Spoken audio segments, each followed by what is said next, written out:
अ, अक्सर हमारे दिमाग में ख्याल आता है ना, जब बीटेक या ग्रेजुएशन में इस एग्रीकल्चर फील्ड को हम चूज़ करने जा रहे होते हैं कि बीटेक एग्रीकल्चर इंजीनियरिंग ले या बीएससी एग्रीकल्चर ले, राइट? तो उस टाइम में कन्फ्यूजन सी हो जाती है, दोनों में से बेहतर आखिर है कौन, है ना? कुछ टाइम पहले ना मैंने 2 वीडियो बनाया, बीएससी एग्रीकल्चर के ऊपर और बीटेक एग्रीकल्चर इंजीनियरिंग के ऊपर, और दोनों में एक क्वेरी जो थी वो सेम थी कि भैया बीटेक एग्रीकल्चर इंजीनियरिंग करें या बीएससी एग्रीकल्चर करें, और दोनों में डिफरेंस आखिर में है क्या? तो आज की इस वीडियो में ना हम उसी टॉपिक के ऊपर बात कर रहे होंगे, difference between BSc agriculture and BTech agriculture engineer. ये जो वीडियो है थोड़ी सी लंबी हो सकती है, तो पेशेंस के साथ देखना। इस वीडियो में मैंने दोनों ही सब्जेक्ट्स के ऊपर अच्छे से बात किया ताकि आपको दोनों में डिफरेंस पता चल सके। वीडियो के लास्ट में आप खुद बताना आपको कौन सा कोर्स बेहतर लगता है, बीटेक एग्रीकल्चर इंजीनियरिंग बेहतर लगता है या बीएससी एग्रीकल्चर आपको बेहतर लगता है, राइट? वो आपका डिसीजन। इस वीडियो में हम बात करेंगे आखिर में बीएससी एग्रीकल्चर और बीटेक एग्रीकल्चर इंजीनियरिंग है क्या, सिलेबस क्या है दोनों के, एलिजिबिलिटी क्राइटेरिया कौन कौन सी है, और एग्जाम कौन कौन से देने होंगे। अगर आप जा रहे हो एंट्रेंस एग्जाम देने के बाद से अगर आप एडमिशन लेते हो तो आपको कौन कौन से एंट्रेंस एग्जाम देने होंगे, उसके बाद से अपॉर्चुनिटीज़ क्या क्या है बीएससी एग्रीकल्चर के बाद से और बीटेक एग्रीकल्चर इंजीनियरिंग के बाद से, जिसमें जॉब भी इंक्लूड है, राइट? इन सारे टॉपिक्स के ऊपर बात करते हुए चलेंगे। जो लोग मुझे नहीं जानते उनको मैं अपने बारे में बता दूं। मेरा नाम है ऋतुमय त्रिपाठी और मैं एक एग्रीकल्चर ग्रेजुएट हूं। अभी मैं मास्टर्स कर रहा हूँ रूरल डेवलपमेंट। आप चाहे तो मुझे इंस्टाग्राम पे भी फॉलो कर सकते हैं, क्योंकि जितनी भी क्वेरीज होती हैं मैं ट्राई करता हूँ इंस्टाग्राम पे लाइव आके आप जितनी भी क्वेरीज होती है 1 बाय 1 आप क्वेरीज क्लियर कर सकूँ। इस सारी चीज़ों के अलावा मैं इंस्टाग्राम पे स्टोरीज में जितनी भी इंटर्नशिप अपॉर्चुनिटीज आ रही होती है मैं डालता रहता हूँ। तो अगर आप फॉलो कर लेते हो तो आपके लिए बेहतर होगा, अगर आप एग्रीकल्चर फील्ड से हो तो। और इस वीडियो से पहले भी मैंने 2 वीडियो बना रखी है, बीएससी एग्रीकल्चर के ऊपर, एक बीटेक एग्रीकल्चर इंजीनियरिंग के ऊपर। अगर आप इंटरेस्टेड हो दोनों ही कोर्सेज में से किसी भी कोर्स को करने के लिए तो आप डिस्क्रिप्शन में आपको लिंक मिल जाएगा, आप जाके वहाँ से वो वीडियो देख सकते हो, और उससे रिलेटेड कोई भी क्वेरी होती है तो आप मेरे को पर्सनली टेक्स्ट कर सकते हो, ठीक है? तो बिना टाइम वेस्ट की चलिए वीडियो स्टार्ट करते हैं। सबसे पहले हम बात करते हैं मेरे फेवरेट सब्जेक्ट, यानी जिससे मैंने ग्रेजुएशन किया उस सब्जेक्ट के बारे में, बीएससी एग्रीकल्चर। तो बीएससी एग्रीकल्चर जो है ना वो 4 साल का अंडर ग्रेजुएट कोर्स है। ये एक प्रोफेशनल कोर्स के अंतर्गत आता है। इसमें आप genetics, plant breeding, agriculture, microbiology, soil science, plant agronomy जैसे सब्जेक्ट्स को पढ़ रहे होते हैं। ये जो एग्रीकल्चर, बीएससी एग्रीकल्चर जो है ना वो मॉडर्न एग्रीकल्चर टेक्निक्स और टेक्नोलॉजी के बारे में से पढ़ाया जाता है। इसके कितने इसके एप्लीकेशंस के बारे में पढ़ाया जाता है। आप कैसे अपनी खेती है वो कितने बेहतर तरीके से कर सकते हैं, इसके बारे में आपको इस कोर्स में पढ़ाया जाता है। वही अगर हम बात करें बीटेक एग्रीकल्चर इंजीनियरिंग के बारे में, तो बीटेक एग्रीकल्चर इंजीनियरिंग भी 4 साल का एक अंडर ग्रेजुएट कोर्स होता है जो कि एक प्रोफेशनल कोर्स के अंतर्गत आता है। इसमें एग्रीकल्चर इंजीनियरिंग से related engineering structures, rural engineering, post harvesting engineering, soil water conservation engineering जैसे सब्जेक्ट्स को पढ़ाया जाता है। बीटेक एग्रीकल्चर इंजीनियरिंग में स्टूडेंट्स को एग्रीकल्चर फील्ड में टेक्निकल नॉलेज और स्किल प्रोवाइड कराता है, जिसमें lectures, lab work, practical, on field training और इंटर्नशिप शामिल है। दोनों ही कोर्स में सब्जेक्ट और सिलेबस के बारे में बात करते हुए चलते हैं। आपको क्या क्या पढ़ना होगा, सब्जेक्ट्स कौन कौन से सब्जेक्ट्स कवर करने होंगे आपको बीएससी एग्रीकल्चर में। सबसे पहले बात करते हैं बीएससी एग्रीकल्चर में आपको कौन कौन से सब्जेक्ट पढ़ने होंगे। तो बीएससी एग्रीकल्चर में आपको एग्रोनॉमी, जिसमें कि crop production, soil and water management subjects आपको पढ़ने होंगे, टॉपिक्स होंगे ये। उसके बाद से हॉर्टिकल्चर, हॉर्टिकल्चर बेसिकली आपका फ्रूट, वेजिटेबल प्रोडक्शन और फ्लोरिकल्चर से मिलकर बना होता है हॉर्टिकल्चर। उसके बाद से सॉइल साइंस, सॉइल साइंस में आपको सॉइल फर्टिलिटी, माइक्रोबायोलॉजी और कंजर्वेशन जैसे टॉपिक्स पढ़ने होते हैं। फिर आता है प्लांट पैथोलॉजी। प्लांट पैथोलॉजी में प्लांट डिजीज, कौन कौन सी डिजीज होते हैं, उसकी क्या क्या आप सॉल्यूशन निकाल सकते हो, उसके बारे में पढ़ रहे होते हो। इंटमोलॉजी पढ़ना होता है। इंटमोलॉजी में इंसेक्ट बायोलॉजी, पेस्ट मैनेजमेंट के बारे में आप पढ़ते हो। फिर आता है genetics and plant breeding. Genetics में जेनेटिक्स, ब्रीडिंग और टेक्निक्स के बारे में आप पढ़ रहे होते हो। फिर आता है हमारा agriculture economics, agriculture engineering, agriculture extension, animal husbandry, crop physiology, biotechnology, environmental science, ऐसे सब्जेक्ट्स आपको पढ़ने को मिलते हैं। कई सारे और भी सब्जेक्ट्स हैं। अगर इसके बारे में डीपली आपको जानना है तो आप मेरी एक बीएससी एग्रीकल्चर के ऊपर एक डेडिकेटेड वीडियो है, आप उसे भी जाके देख सकते हो। उसमें मैंने डिटेल में बात किया इस टॉपिक के ऊपर, ठीक है? नेक्स्ट हम बात करते हैं वही बीटेक एग्रीकल्चर इंजीनियरिंग में आपको क्या क्या पढ़ने को मिलता है। तो एग्रीकल्चर मैथमेटिक्स पढ़ना होता है आपको, फिर इंजीनियरिंग मैकेनिज्म पढ़ना होता है, सॉइल एंड वाटर इंजीनियरिंग पढ़ना होता है, फार्म मशीनरी एंड पावर पढ़ना होता है, फूड प्रोसेस इंजीनियरिंग पढ़ना होता है, रिन्यूएबल एनर्जी के बारे में पढ़ना होता है, एग्रीकल्चर स्ट्रक्चर्स के बारे में आप पढ़ रहे होते हो। इसके साथ साथ post harvest technology, hydrology, irrigation system, agriculture biotechnology, environmental science, computer programming और इंजीनियरिंग ड्राइंग जैसे सब्जेक्ट पढ़े होते हैं। इसके अलावा भी कई सारे सब्जेक्ट आपको पढ़ने को मिलते हैं जो कि एग्रीकल्चर इंजीनियरिंग में शामिल होता है। इसके ऊपर भी मैंने वीडियो बना रखी है, तो अगर आपको इससे ज़्यादा जानकारी चाहिए तो आप उस वीडियो को जाकर देख सकते हो आराम से। आपको जितनी भी चीज़ें हैं, जितनी भी क्वेरीज होगी, हो सकता है वहाँ पे आपकी क्लियर हो जाए। अगर यहाँ पे आपको कोई क्वेरी होती है तो वो भी जाके आप वीडियो देख सकते हो। नेक्स्ट हम बात करते हैं एलिजिबिलिटी क्राइटेरिया के बारे में कि अगर आप बीएससी एग्रीकल्चर करने जाते हो तो क्या एलिजिबिलिटी क्राइटेरिया रहेगी, और अगर आप बीटेक एग्रीकल्चर इंजीनियरिंग करने जाते हो तो क्या आपकी एलिजिबिलिटी क्राइटेरिया रहेगी, है ना? बीएससी एग्रीकल्चर के लिए आपका जो 10+2 है वो आपका PCM यानी physics chemistry mathematics, physics chemistry biology या फिजिक्स केमिस्ट्री एग्रीकल्चर से अगर आपका 12 55% मार्क्स से अगर आपने कंप्लीट किया है तो आप BSc एग्रीकल्चर की एलिजिबल हो। वहीं बीटेक एग्रीकल्चर इंजीनियरिंग में आपका 10+2 फिजिक्स केमिस्ट्री मैथ्स से मिनिमम 60%, 55 to 60% से आप अगर पास आउट होते हो तब आप बीटेक एग्रीकल्चर इंजीनियरिंग पे एलिजिबल हो गए।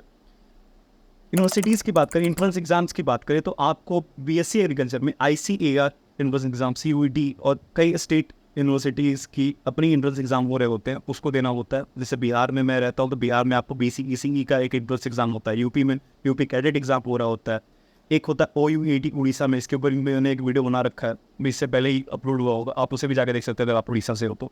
OUET करके वो एंट्रेंस एग्जाम होता है, वो उड़ीसा के स्पेशली। वहीं बीटेक एग्रीकल्चर इंजीनियरिंग भी आप JEE मेंस दे रहे होते हो, JCET दे रहे होते हो, SRM JEE दे रहे होते हो, BIT SAT जैसे एंट्रेंस एग्जाम आप दे रहे होते हो बीटेक एग्रीकल्चर इंजीनियरिंग के लिए। अब बात करते हैं अपॉर्चुनिटीज़ के बारे में। BSc एग्रीकल्चर में क्या क्या अपॉर्चुनिटी है और बीटेक एग्रीकल्चर इंजीनियरिंग में क्या क्या आपको अपॉर्चुनिटी देखने को मिल जाती है, राइट भाई। सबसे इंपॉर्टेंट होता है ये, सबसे पहली क्वेरी भाई, मेरे पास जितनी भी क्वेरीज आती है ना, सबसे पहले यही आता है कि भैया BSc एग्रीकल्चर के बाद से मैं कितना कमा रहा हूँ या बीटेक एग्रीकल्चर इंजीनियरिंग के बाद मैं कितना कमा रहा हूँ। तो ये तो ना आपके जॉब प्रोफाइल के ऊपर डिपेंड करता है कि आप कितने पैसे कमा रहे होगे, कितने रुपए कमा रहे होगे, कितने की आपके पैकेज ले रहे होते हैं। साथ ही साथ यूनिवर्सिटी के ऊपर भी डिपेंड करता है, ठीक है। अच्छी यूनिवर्सिटीज़ में आपकी एडमिशन होती है तो अच्छे प्लेसमेंट भी होंगे, इस चीज़ का ध्यान रखना। अगर कोई आपको ये कह रहा है कि यूनिवर्सिटी से फ़र्क नहीं पड़ता तो मेरे भाई यूनिवर्सिटी से फ़र्क पड़ता है। BSc एग्रीकल्चर आप करने की सोच रहे हो तो BSc एग्रीकल्चर कभी भी आप ICAR एक्रेडिटेड यूनिवर्सिटी से ही करना, अदर यूनिवर्सिटी से करने की कोशिश नहीं करना, बेहतर रहेगा कि आप अवॉइड करो अदर यूनिवर्सिटीज़ को। BSc एग्रीकल्चर करना है तो ICAR एक्रेडिटेड यूनिवर्सिटीज़ को ही चूज करना। वही बीटेक एग्रीकल्चर करना है तो उससे रिलेटेड जो होता है, जो बेहतर यूनिवर्सिटीज़ है उन्हीं को चूज़ करना। भले ही अगर आपका 1 साल चला जा रहा है तो मेरे को नहीं लगता, अगर बेहतर यूनिवर्सिटी आपको मिल जाती है ना तो 1 साल वर्थ इट होता है। अदरवाइज़ अगर आपको BSc एग्रीकल्चर में एडमिशन नहीं मिले तो आप मुझसे भी कॉन्टैक्ट कर सकते हो, मैं आपको सजेशन दे सकता हूँ। एक दो यूनिवर्सिटीज़ हैं जहाँ पे आप एडमिशन ले सकते हो। BSc एग्रीकल्चर की बात करें, BSc एग्रीकल्चर में आपका जो सबसे पहले डिग्री कोर्सेज के बारे में बात करते हैं, अगर BSc एग्रीकल्चर कंप्लीट कर लेते हो तो आप कौन से कोर्सेज करने के लिए एलिजिबल हो जाओ।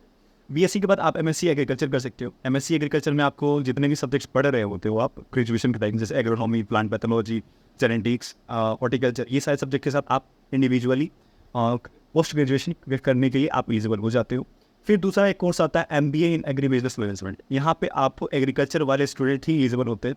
ये कोर्स भी काफ़ी अभी हाइक पे चल रही है एग्रीकल्चर के स्टूडेंट्स के अंदर में, इसके भी अच्छे खासे पैकेज लग रहे होते हैं। इसके ऊपर भी मैंने एक वीडियो बना रखा है, उससे भी जाके आप देख सकते हो।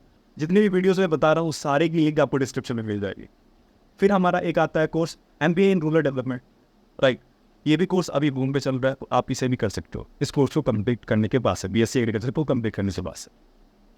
अभी बात करते हैं रिक्रूटमेंट्स और जॉब्स के बारे में। जॉब प्रोफाइल के बारे में बात करें, अगर आप BSc एग्रीकल्चर कंप्लीट कर लेते हो तो आप एज एग्रीकल्चर ऑफिसर जॉब कर रहे होगे, सी टेक्नोलॉजिस्ट जॉब एज अ, आपका जो प्रोफाइल होगा, जॉब प्रोफाइल होगा एज अ सी टेक्नोलॉजिस्ट के तौर पे आप जॉब कर रहे होगे, फार्म मैनेजर के तौर पे आप जॉब कर रहे होगे, एग्रीकल्चर कंसल्टेंट के तौर पे आप जॉब कर रहे होगे, extension officer, agri business manager और food inspector. Agri business manager मैंने यहाँ पे गलत बोल दिया, एग्री बिजनेस मैनेजर में कहीं नहीं जूनियर पोस्ट के लिए एलिजिबल होते हैं एग्रीकल्चर वाले, BSc एग्रीकल्चर वाले। नहीं तो यहाँ पे अधिकतर जगह पे MBA एग्रीकल्चर मैनेजमेंट वाले कैंडिडेट को यहाँ पे ऑफर दिया जाता है, ठीक है। फिर फूड इंस्पेक्टर के तौर पे आप जॉब कर रहे होगे। इसमें कई सारे जॉब ऐसे हैं जहाँ पे आपको एग्जाम देने के बाद से ये आपको जॉब प्रोफाइल मिल रही होती है। सेक्टर की बात कर ले, कौन कौन से सेक्टर में एग्रीकल्चर के बाद से किन किन सेक्टर्स में आप जॉब कर सकते हो, तो गवर्नमेंट रिसर्च इंस्टीट्यूट्स में आप जॉब कर सकते हो, स्टेट एग्रीकल्चर यूनिवर्सिटीज़ में जॉब कर सकते हो, सीड मैन्युफैक्चरिंग कंपनीज में जॉब कर सकते हो, कई सारी सीड मैन्युफैक्चरिंग कंपनी है वहाँ पे आप जॉब कर सकते हो, फूड टेक्नोलॉजी कंपनी में काम कर सकते हो, बैंक्स में काम कर सकते हो, एग्रीकल्चर फील्ड में काम कर सकते हो। बैंक में कैसे काम कर सकते हो, बैंक में ना एक पर्टिकुलरली आपने सुना होगा IBPS AFO की एक वैकेंसी आ रही होती है, AFO में वो आता है। स्पेशलिस्ट ऑफिसर में एक आता है एग्रीकल्चर फील्ड ऑफिसर, वहाँ पे आप एज अ बैंक में एग्रीकल्चर फील्ड ऑफिसर के तौर पे आप जॉब कर सकते हो। फिर एग्रीकल्चर फील्ड्स में आप जॉब कर सकते हो, फिर फर्टिलाइजर मैन्युफैक्चरिंग फॉर्म में जॉब कर सकते हो, फूड प्रोसेसिंग यूनिट में आप जॉब कर सकते हो, सेंट्रल स्टेट गवर्नमेंट की अपनी जॉब वैकेंसीज आती है वहाँ पे आप जॉब कर सकते हो। ये सारे जॉब्स आपको कई सारे जॉब्स देखने को मिल जाते हैं, ठीक है। और जितनी भी गवर्नमेंट वैकेंसीज आती हैं जहाँ पे आप ग्रेजुएशन के बाद एलिजिबल हो गए, वो तो है ही आपका, ठीक है। ये सारे सेक्टर्स में आप जॉब कर सकते हो BSc एग्रीकल्चर कंप्लीट करने के बाद से। इसके अलावा भी कई सारे कॉम्पिटिटिव एग्जाम जैसे कि UPSC, IFS, Indian forest service में आप एलिजिबल हो जाओ, BPS में SO के तौर पे आप एलिजिबल हो जाओगे। SO में कई सारी वैकेंसीज अलग से भी आती हैं, अभी DSSS की भी वैकेंसी आई हुई थी SO की, जिसमें हॉर्टिकल्चर ऑफिसर के तौर पे वैकेंसीज आई हुई थी। फिर SSC, FCI, ICAR, NABARD जैसे एग्जाम्स भी आप दे सकते हैं। तो अब बात करते हैं बीटेक एग्रीकल्चर इंजीनियरिंग के बारे में। बीटेक एग्रीकल्चर इंजीनियरिंग कंप्लीट करने के बाद से आपके हाथ में कौन कौन सी अपॉर्चुनिटीज हैं। बीटेक एग्रीकल्चर इंजीनियरिंग करने के बाद से आपके पास 2 सेक्टर खुल जाते हैं, एक हायर स्टडीज़ का और दूसरा जॉब सेक्टर। हायर स्टडीज़ में आप MBA एग्री बिजनेस मैनेजमेंट कर सकते हो, आप MBA से रूरल डेवलपमेंट कर सकते हो, आप MTech कर सकते हो एग्रीकल्चर इंजीनियरिंग के साथ साथ। वो सारे अलग फील्ड होगा, जिसके बारे में हम लोग पहले बात कर चुके हैं, तो ज़्यादा इसमें डिटेल में बात नहीं करेंगे। हायर स्टडीज़ है, सबसे ज़्यादा फोकस लोगों का ना जॉब के ऊपर होता है, तो जॉब के ऊपर बात करते हैं। जॉब में आप रिसर्च साइंटिस्ट के तौर पे जॉब कर सकते हो, फील्ड एप्लीकेशन इंजीनियर के तौर पे आप जॉब कर सकते हो, एग्रीकल्चर साइंटिस्ट के रूप में जॉब कर सकते हो, ग्रीन हाउस मैनेजर के तौर पे आप जॉब कर सकते हो, इरिगेशन इंजीनियर के तौर पे आप जॉब कर सकते हो। इसके अलावा भी आप IBPS EFOP फॉर्म फिल करने के लिए एलिजिबल हो जाओगे, और कई सारे एग्रीकल्चर में वैकेंसीज आती हैं स्पेशली एग्रीकल्चर इंजीनियर के ऊपर, आप उसके लिए भी एलिजिबल हो जाओगे। मैं बिहार से बिलोंग करता हूँ, अभी रिसेंट में एक एग्जाम हुआ था हमारा BA होगा, ठीक है, ब्लॉक एग्रीकल्चर ऑफिसर के लिए। ब्लॉक एग्रीकल्चर ऑफिसर में ना एग्रीकल्चर वाले एलिजिबल थे, वहीं पे एक और एग्जाम था SAD होगा, वहाँ पे भी आप एलिजिबल हो जाओगे वो फॉर्म फिल करने। तो जॉब की कमी नहीं है मेरे अकॉर्डिंग, अगर आप देख रहे हो तो जॉब की कमी नहीं है, क्योंकि कैंडिडेट्स भी कम होते हैं। अगर आप ऐसे देखे जा रहे हो ना कि पास आउट स्टूडेंट बड़े बड़े हैं, तो पास आउट स्टूडेंट तो हैं, बट उस हिसाब से जॉब ही है, तो आप उसके लिए एलिजिबल हो। आज की वीडियो थी हमारी बीटेक और BSc एग्रीकल्चर इंजीनियरिंग के बीच के डिफरेंस के बारे में। आपको कौन सा कोर्स बेहतर लगता है, BSc एग्रीकल्चर या बीटेक एग्रीकल्चर इंजीनियरिंग, कमेंट में जरूर बताना। और इस वीडियो से रिलेटेड क्या क्वेरी है आपके, कुछ क्वेरीज होती हैं तो आप कमेंट कर देना, या मुझे डायरेक्टली इंस्टाग्राम पे फॉलो करके टेक्स्ट भी कर सकते हो। इंस्टाग्राम पे फॉलो नहीं किया तो फॉलो कर लेना, क्योंकि आने वाले टाइम में अगर आप एडमिशन लेते भी हो तो आपको इंटर्नशिप से रिलेटेड आपको जानकारी चाहिए होगी, वो मैं वहाँ पे डालता रहता हूँ अपनी स्टोरी में। तो अगर आप फॉलो कर लेते हो तो आपको धीरे धीरे चलता रहेगा। इस वीडियो के अंदर आपको क्या लगता है, मुझे क्या इंप्रूव करना चाहिए, इस बारे में भी कमेंट कर देना, कि आने वाले टाइम में उस चीज़ को इंप्रूव किया जा सके नेक्स्ट वीडियो में। इसके साथ साथ अगर आपके पास कोई भी क्वेरी, सजेशन या कुछ भी ऐसा होता है जिसे लगता है कि आपको मुझ तक पहुँचानी चाहिए, तो आप कमेंट कर सकते हो, या डायरेक्टली इंस्टाग्राम पे आके मुझे आप मैसेज के थ्रू दे सकते हो। तो आज के लिए बस इतना ही, मिलते हैं नई वीडियो के साथ, तब तक के लिए टेक केयर, बाय बाय, सी या, हर हर महादेव।